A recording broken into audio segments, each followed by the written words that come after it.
Hello. अगले class में हम क्वेश्चन 20 नंबर तक सोल्व कर दिए थे और आज का दूसरा क्लास है। तो हम लोग अगला क्वेश्चन आगे की ओर क्वेश्चन सोल्व करेंगे। तो क्वेश्चन नंबर 20 तक हो गया था और क्वेश्चन नंबर 21 से स्टार्ट करेंगे। क्वेश्चन नंबर 21 में है 600 mm लंबी सरफेस की समतलता चेक करने के लिए प्रयोग किया जाता है। क्वेश्चन कह रहा है कि 600 mm लंबी सरफेस की समतलता चेक करने के लिए प्रयोग किया जाता है। किसका प्रयोग किया जाता है? क में है ट्राई स्क्वायर, ख में है स्टील रूल, ग में है स्ट्रेट एज, घ में है सॉरी यहाँ घ होना चाहिए, उपयुक्त में से कोई नहीं। तो इसका आंसर हो जाएगा आपका ऑप्शन नंबर ग, यानी स्ट्रेट एज। 600 mm लंबे सरफेस को समतल रहता है सरफेस, उसको चेक करने के लिए स्ट्रेट एज का प्रयोग किया जाता है। नेक्स्ट क्वेश्चन की ओर चलते हैं। अगला क्वेश्चन है लेंथ बेड की समतलता की निरीक्षण किया जाता है। जो लेंथ मशीन होता है उसी को लेंथ मशीन जो सारा सामान फिट रहता है वो लेंथ बेड पर फिट रहता है, उसी को समतलता को निरीक्षण किया जाता है। किसके द्वारा निरीक्षण किया जाता है कि एक समतल में है या नहीं है? क में है स्टील रूल, ख में है कास्ट आयरन स्ट्रेट एज द्वारा, ग में है सरफेस प्लेट द्वारा, घ में है उपयुक्त सभी के द्वारा। तो इसका ऑप्शन हो जाएगा हमारा ख, यानी कास्ट आयरन स्ट्रेट एज द्वारा। कास्ट आयरन लेंथ का बेड भी बना रहता है, कास्ट आयरन लेंथ के अधिकतर सामान कास्ट आयरन का बना हुआ रहता है, इसलिए स्ट्रेट एज द्वारा समतलता चेक करने के लिए किया जाता है। इसका अगला क्वेश्चन था कि समतलता चेक करने के लिए किसका प्रयोग किया जाता है? तो स्ट्रेट एज के द्वारा। तो इसमें स्ट्रेट एज द्वारा समतलता चेक करना किया जाता है और कास्ट आयरन लेंथ का बेड बना हुआ रहता है। अगला क्वेश्चन की ओर चलते हैं। क्वेश्चन नंबर 23 मृदु इस्पात के बने कैलिपर को घिसने, मुड़ने व टूटने से बचाने के लिए किया जाता है। क में है हार्ड व टेम्पर, ख में है अनिलिंग, ग में है केस हार्डिंग और घ में है नर्वलाइजिंग। क्वेश्चन एक बार पुनः दोहरा देते हैं। मृदु इस्पात से बने कैलिपर को घिसने व मुड़ने व टूटने से बचने के लिए किया जाता है। मृदु इस्पात का कैलिपर जो रहता है वो घिसने या टूटने या मुड़ने के लिए उसका क्या किया जाता है? उसका कि हार्ड और टेम्पर रह सके, मतलब मजबूती रह सके, तो इसका केस हार्डिंग किया जाता है। ऑप्शन नंबर ग, यानी केस हार्डिंग करके उसका हार्ड किया जाता है, इसलिए उसका मुड़ता नहीं है, नहीं टूटता है, नहीं घिसाता है ज़्यादा। ये ऑप्शन नंबर ग होगा। नेक्स्ट क्वेश्चन की ओर बढ़ते हैं। क्वेश्चन नंबर 24 प्रोटेक्टर हेड के किस भाग पर बने स्केल बना होता है? प्रोटेक्टर हेड के किस भाग पर मेन स्केल बना होता है? प्रोटेक्टर हेड तो आप देखे होंगे, उसका मेन स्केल किस भाग पर बना हुआ रहता है? क में है डिस्क पर, ख में है स्लीव बल प्लेट पर, ग में है फ्रेम और घ में है उपयुक्त में सभी। तो इसका आंसर हो जाएगा का, यानी इसका डिस्क पर बना हुआ रहता है। प्रोटेक्टर हेड के मेन स्केल कहाँ पर बना रहता है? डिस्क पर बना हुआ रहता है। नेक्स्ट क्वेश्चन की ओर बढ़ते हैं। क्वेश्चन नंबर 25 बोल रहा है सेंटर हेड का प्रयोग किया जाता है। सेंटर हेड का प्रयोग किसके लिए किया जाता है?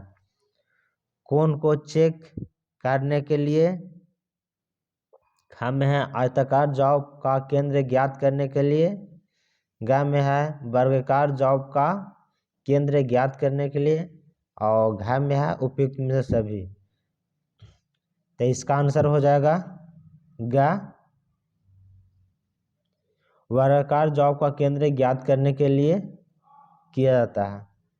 नेक्स्ट क्वेश्चन की ओर बढ़ते हैं।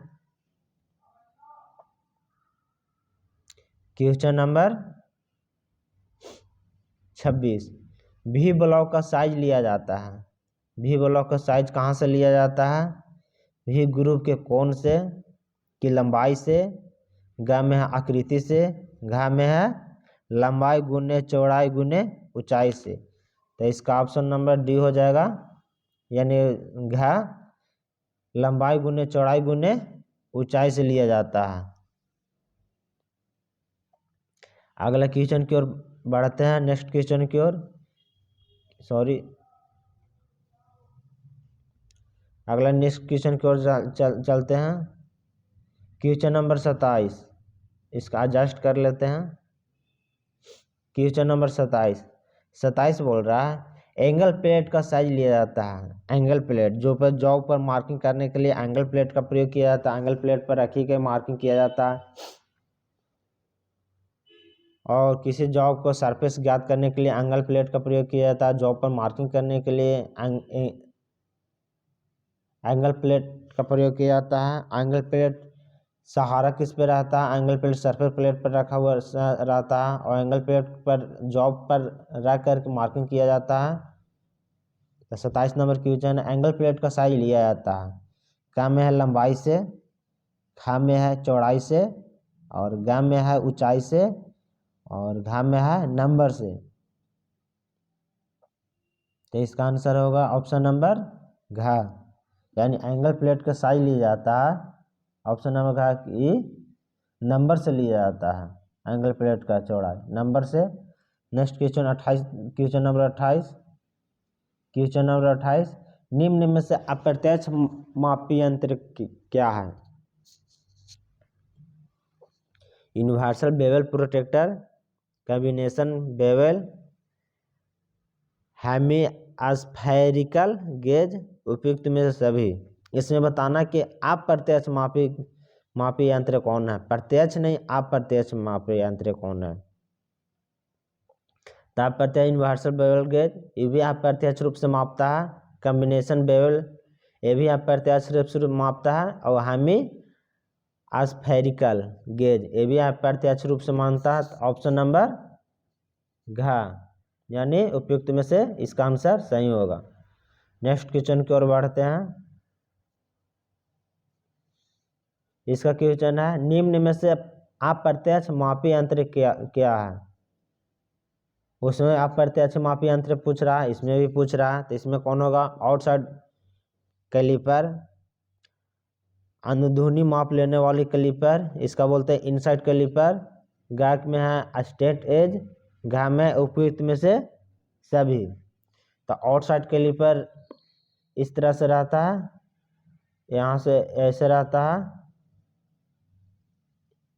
ये बाहरी माप लेने के लिए प्रयोग किया जाता है। और इनसाइड कैलिपर इसका ऐसे रहता है। एक मिनट, इनसाइड कैलिपर इसका ऐसे रहता है। इसका आंतरिक माप ज्ञात करने के लिए किया जाता है। स्ट्रेट एज रहता है उपयुक्त में सभी। तो इसका आंसर ऑप्शन नंबर घ, यानी उपयुक्त में से सभी इसका प्रयोग किया जाता है। नेक्स्ट क्वेश्चन की ओर बढ़ते हैं। क्वेश्चन नंबर 30, इनसाइड कैलिपर की दोनों टांग मुड़ी होती है। इनसाइड कैलिपर इस तरह से होता है,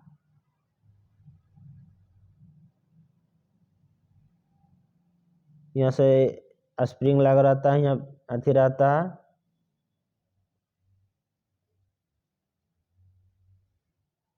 इस तरह से रहता है, हाथी पर सही से बन नहीं रहा है। इसका दोनों टांग मुड़ा हुआ रहता है। कितना डिग्री पर मुड़ा रहता है? ए में है 30 डिग्री, बी में है 45 डिग्री, और सी में है 60 डिग्री बाहर की ओर, सब बाहर की ओर मुड़ा रहता, अंदर की ओर नहीं मुड़ा रहता। और डी में है 90 डिग्री। तो इसका ऑप्शन कौन सा होगा? इसका जब ये मुड़ा रहता है इसका एंगल रहता है 45 डिग्री, 45 डिग्री पर मुड़ा रहता है, तब 45 डिग्री। ऑप्शन नंबर ख यानी option number B right answer होगा। नेक्स्ट क्वेश्चन की ओर बढ़ते हैं। अगला क्वेश्चन है, किसी तंग झिरी की चौड़ाई चेक करने के लिए निम्न में से क्या प्रयोग किया जाता है? तंग मतलब थोड़ा कम जगह के लिए चेक करने के लिए चौड़ाई क्या चीज़ का प्रयोग किया जाता है? तो स्टैंडर्ड स्टील रूल, खा में है कि सीट रूल, गा में है नैरो रूल, और घा में है फ्लेक्सिबल रूल। तो ऑप्शन नंबर हो जाएगा गा, यानी तंग जगह चेक करने के लिए नैरो रूल का प्रयोग किया जाता है। नेक्स्ट क्वेश्चन की ओर बढ़ते हैं। क्वेश्चन नंबर 32, अनियमित आकार के वर्कपीस का साइज चेक करने के लिए निम्न में से किस रूल का प्रयोग किया जाता है? तो का में है नैरो रूल, खा में है फ्लेक्सिबल रूल, और गा में है सीट रूल, और घा में है उपयुक्त में से सभी। एक बार पुनः क्वेश्चन को दोहरा देते हैं। अनियमित आकार के वर्कपीस का साइज चेक करने के लिए निम्न में से किस रूल का प्रयोग किया जाता है? का में है नैरो रूल, खा में है फ्लेक्सिबल रूल, और गा में है सीट रूल, और घा में है उपयुक्त में से सभी। तो इसका ऑप्शन नंबर, इसका ऑप्शन हो जाएगा खा, यानी फ्लेक्सिबल रूल। अनियमित फ्लेक्सिबल रूल या आगे पीछे होता है, अनियमित वर्कपीस के चौड़ाई चेक करता है, इसलिए फ्लेक्सिबल रूल होगा। क्वेश्चन नंबर 33, श्रैंक रूल का इंच वास्तविकता इंच से बड़ा होता है। श्रैंक रूल का इंच वास्तविकता इंच से कितना बड़ा होता है? काम में है 1/18 इंच से 1/4 इंच प्रति फुट, खा में है 1/4 इंच से 1/4 इंच प्रति फुट, गा में 1/16 इंच से 3/16 इंच प्रति फुट। इनमें से घा में इनमें से कोई नहीं, तो इसका होता है कितना? ऑप्शन नंबर ग 1/16 इंच से 3/16 इंच प्रति फुट होता है। नेक्स्ट क्वेश्चन की ओर बढ़ते हैं। क्वेश्चन नंबर 34, रूल द्वारा सही माप लेने के लिए किसका प्रयोग किया जाता है? का में है रूल मोटा होना चाहिए, खा में है रूल क्रोम स्टील की भांति चमकना चाहिए, गा में है रूल कम से कम पतला होना चाहिए, घा में है इनमें से कोई नहीं। क्वेश्चन कार्य एक बार पुनः दोहरा देते हैं। रूल द्वारा सही माप लेने के लिए किसका लेने के लिए क्या होना चाहिए? रूल मोटा होना चाहिए, कि रूल क्रोम स्टील की भांति चमकना चाहिए, कि रूल कम से कम पतला होना चाहिए? डी में है इनमें से कोई नहीं होना चाहिए। तो ऑप्शन नंबर गा, यानी रूल कम से कम पतला होना चाहिए, इसलिए रूल द्वारा सही माप लिया जा सकता है। मोटा रूल होगा तो माप सही नहीं लिया जा सकता है, इसलिए कम से कम पतला होना चाहिए। नेक्स्ट क्वेश्चन की ओर बढ़ते हैं। Question number 35, sorry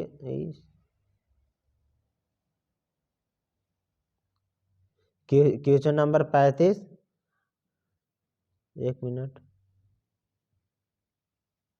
question number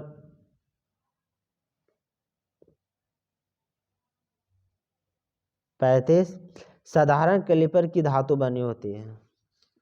साधारण कैलिपर किस धातु की बनी होती है?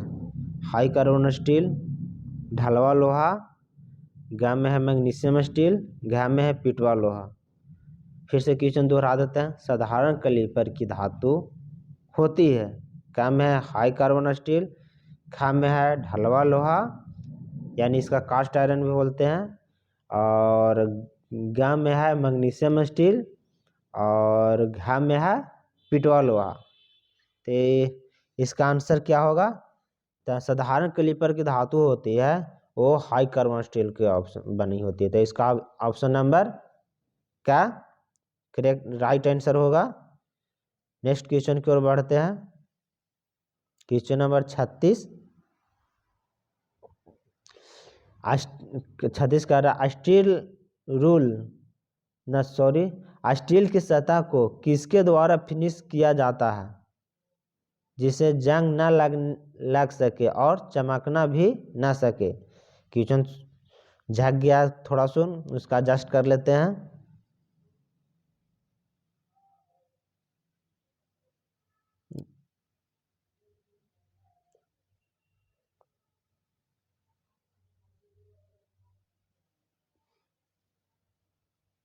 ठीक है, स्टील की सतह को किसके द्वारा फिनिशिंग किया होता है जिससे उसमें जंग ना लग सके और चमकना भी नहीं सके? ऑप्शन नंबर क में है पीतल, ख में है एल्युमिनियम और ग में है माइल स्टील और घ में है सेटिन क्रोम। इसका आंसर क्या होगा? इसका आंसर होगा ऑप्शन नंबर घ सेटिन क्रोम। नेक्स्ट क्वेश्चन की ओर बढ़ते हैं। आज का क्वेश्चन लास्ट क्वेश्चन है। ट्राई स्क्वायर का आकार किसके द्वारा व्यक्त किया जाता है? ट्राई स्क्वायर देखे होंगे जो जॉब को 90 डिग्री में समकोण में चेक करने के लिए किया जाता है। उसका एंगल रहता है 90 डिग्री पर मुड़ा हुआ रहता है। वही ट्राई स्क्वायर किसके द्वारा व्यक्त किया जाता है? काट द्वारा, स्टोक की लंबाई द्वारा और ग में ब्लेड द्वारा उपयुक्त में से सही। तो ऑप्शन नंबर कुछ होगा ऑप्शन नंबर ग यानी ब्लेड द्वारा। ट्राई स्क्वायर का आकार किसके द्वारा व्यक्त किया जाता है? तो ऑप्शन नंबर ग ब्लेड द्वारा। यहाँ तक क्वेश्चन समाप्त होता है। थैंक्स। और कमेंट सेक्शन में लिख के बताइएगा जो भी कमी होगा उसका अगला क्लास में सुधार करने के लिए कोशिश करेंगे। और कृष्णा ITI चैनल को सब्सक्राइब करें और बेल आइकन के घंटी के दबाना न भूलें कि जो भी नोटिफिकेशन आए वो सबसे पहले आपके पास पहुँचे। धन्यवाद।